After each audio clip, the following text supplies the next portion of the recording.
those aren't too tight on your anything? Okay, I'm just going to double lock them so they don't tighten up on you. Okay, I'll go this door here. Downstairs first, then upstairs. We all know that we have to hold our political leaders accountable. Am I right? Yeah! So that's why we're here today. We're coming back again and again because we are holding Governor Shumlin accountable. He has supported the fracked gas pipeline.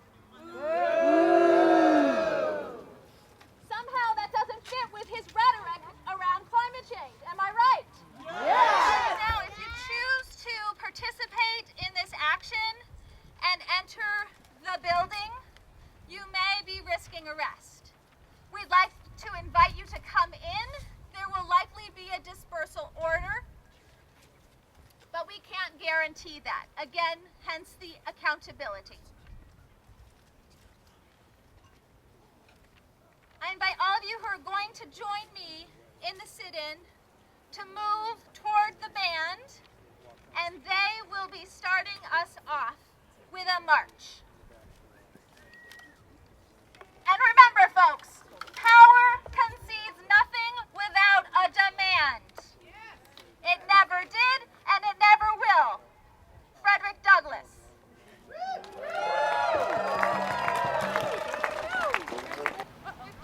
I'm Stuart Blood. I live in Thetford Center, and I was at the Climate March in New York last month, and now I'm here on the Statehouse lawn in Montpelier, and I'm here with a group of people who, because I support their objectives, two objectives. One, asking the governor and state government to withdraw its support from the fracked gas pipeline to Addison County, and secondly, to impose a moratorium on new fossil fuel infrastructure in the state. Because we realize that time is running out to address climate change, and we need to get right on it. We've been digging ourselves into a hole with fossil fuels, and it's time to stop digging. We do not want any more infrastructure that is going to create more dependence on fossil fuels. Thank you. And that means that we may have methane issues, but it's really a time bomb. And the other thing with methane is that the warmer things get, the faster the permafrost will melt, and then we'll have more methane released from underneath. Yeah. So we're rapidly, exponentially decreasing the stability of the ecosystem. The reason we're in a sheep head is that I don't want you to act like a sheep and just be part of the flock. I want you to realize that they're going to pull the wool over your eyes, and eventually we're all going to get fleeced. That natural gas, methane may be cheap today, but when they start building liquefied natural gas terminals on the east coast of the United States and selling to the global market, the people in Japan and China and many other countries will be willing to pay a lot more for it. And if it's a for-profit business, the natural gas will flow, the pipeline will take it basically to where the people are willing to pay the most money. To me, the resources that we should be using are the resources in our own backyard. That way we'll see the footprint and not have the footprint land on someone else's backyard that is least able to afford it. So part of it is economic climate justice. And the people that we are trashing are the future. And they're also the people that can least afford to pay for it.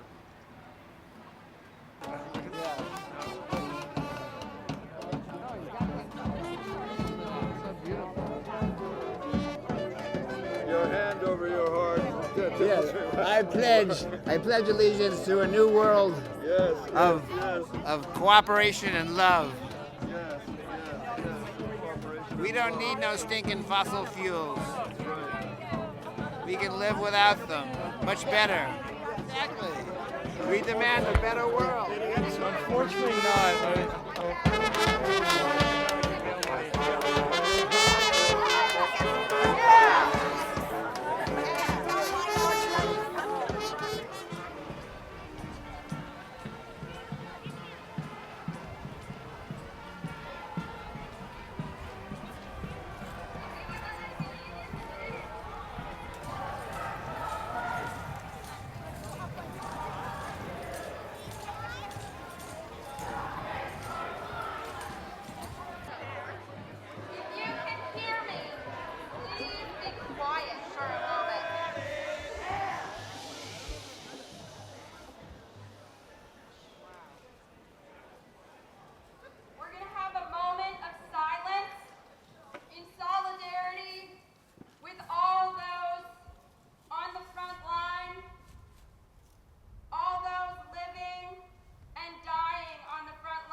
current Secretary of State that we have was the former communications and manager for Vermont Gas and a former lobbyist for Vermont Gas.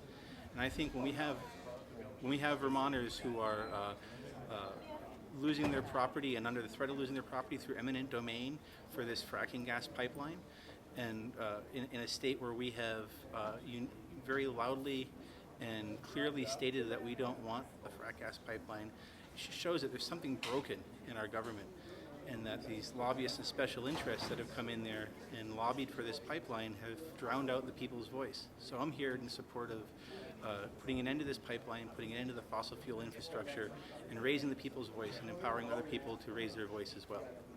Thank you. Thank you. I will go with whatever the consensus of this group is, but I think we should refuse processing in this building. We demand to be arrested and removed. Right.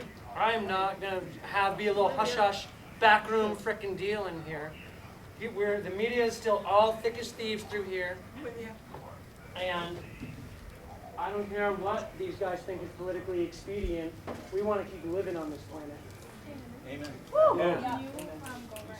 So I don't understand what the change is. I would like to propose that we work with the group upstairs and ask Lindsay to tell them that we are not going to comply and cooperate and walk out willingly unless they're actually going to take us into custody and process us at the station, because this is a politically expedient hush-hush way of doing it. So Henry, could you clarify how does it look different? How is what you're saying different? That they're saying process us here? Yeah, they're talking about giving us tickets, looking at your ID, giving you a ticket, and a date to appear. In a lot of ways, this is way better for us. It's super convenient. It's going to happen really way faster. And I'm not saying there's some sort of moral or ethical thing that's wrong with it, except that, it's really expedient for Shumlin to not have those pictures. A picture's worth 1,000 words, right? People being let out the door arrested. No, we're going to be released into the arms of our buddies by the cops, not arrested and put in police cars and carted out of here. So what does non-compliance look like? Well, we would just say, we would basically threaten that we are not going to get up and walk with them, that we're going to make them carry us unless they agree to arrest. And then they'll say, I think that they're going to say, okay, we'll take you to the police station. You know, we don't have to, we can begin a negotiation with them and see what we can get out of it. You know, it's not going to actually require any of us to necessarily do anything specific. But I think, or we could just start maybe without the threat and say, no, we're not going to do that. You're going to arrest us and take us to the station. Without any power.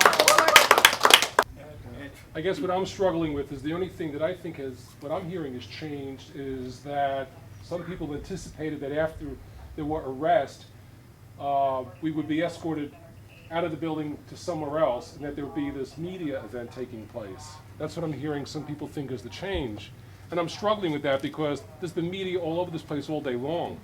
So just speaking for myself, I don't think anything that's me has changed. The act I'm here for is civil disobedience, and that happens when I'm arrested, and then I play the rest of it out with the system going forward. The only new information is that processing is occurring, and so. What did you say? That processing is occurring here. I would just like to say that I totally agree with what you just said, and I've calmed down a little bit. Sorry about spiking it with too much emotion or whatever. I think that the inquiry here is like, we said we're not going to leave until Shumlin said he would ban fossil fuel infrastructure in Vermont and the frack gas pipeline. And now we're being asked to leave with a ticket in our hand, and oh, well, thanks for the fine, then we'll leave, right? Well, So if we leave, we'll still be arrested here. The ticket doesn't mean that we're not being arrested. It just means that we're being arrested here and we're not being brought somewhere else. So we're still only leaving because they're forcibly moving us or threatening us with arrest. That hasn't changed the plan because it's processing here. We'll still be arrested. Yes, they are arresting us. You're still technically arresting us. We'll still receive the same charges. Right? We're just not going to get but we're going to be asked to sort of leave. It's just different than being removed, right? You know what I mean? Like being cuffed, put into a car by armed men. So if you really don't like the deal we're being offered of getting processed here, put your hands in the air. If you're kind of okay with it, or you don't care, or you're not sure, put them here. All right? And if you're into it and you want to get processed and get the hell out of here, put your hands down like this. You can be halfway. You can be halfway. You're good. All right. It is time check 6:28. 6:28. So we were informed that we would be escorted out at 6:30. Great. Police liaison, do you have any updates for us? Sure. So the update from State Building is that at 6:30, police are going to arrive at the VT State Police. I'm told a dispersal order will be issued. So at that time, if anybody does not wish to risk arrest, you need to leave the building.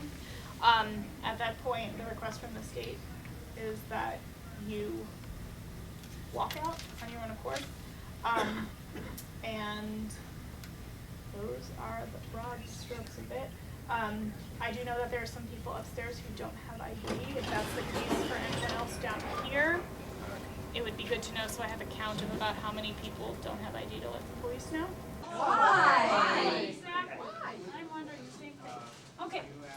This is the story of a very little man with a very little job making a very modest income in Anytown, USA. It is also the story of a big CEO with a big corner office in a big corporation making a big fat salary in Anytown, USA. And as you can see here, the very little man uses his very modest salary to pay for his rent and pay for his health care and make his car payments and buy shoes for the kids and put groceries on the table and a 6-pack of beer every once in a while. And the big CEO uses his big fat salary to buy lots of houses and lots of shoes to put in them and a plane and a boat and a personal trainer and a very nice glass of wine every night with dinner. And as you can see here, the big fat CEO's big fat salary is quite a bit bigger than the little worker's salary. In fact, the average American CEO makes 185 times the salary of the average American worker. Now, how much more is 185 times more? You may be wondering, I'm wondering too. Okay, if you take a look at this abstract pictorial rendering here, this giant green bar is 185 times bigger than this tiny little green dot pictured here. But for those of you who cannot think abstractly, here's another illustration.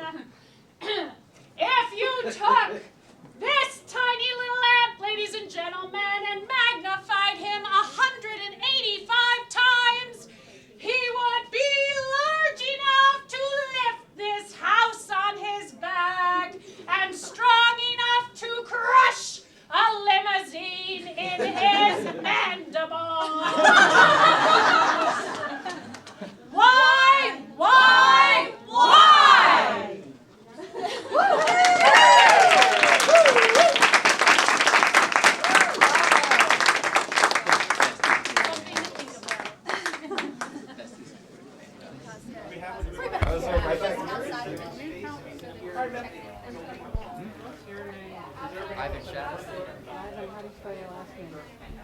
Can we do that while we? You don't have to watch it or anything.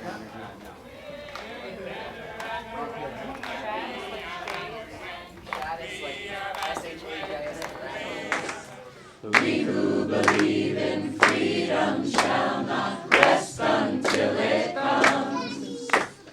We who believe in freedom shall not rest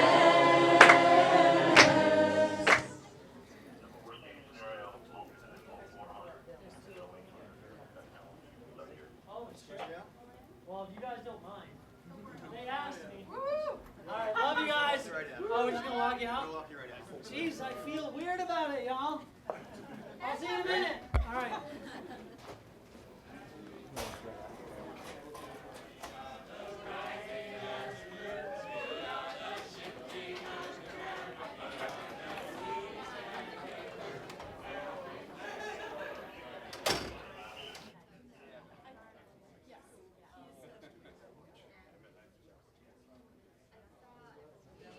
The seeds that take root as we tear the fortress down. We are the rising of the moon.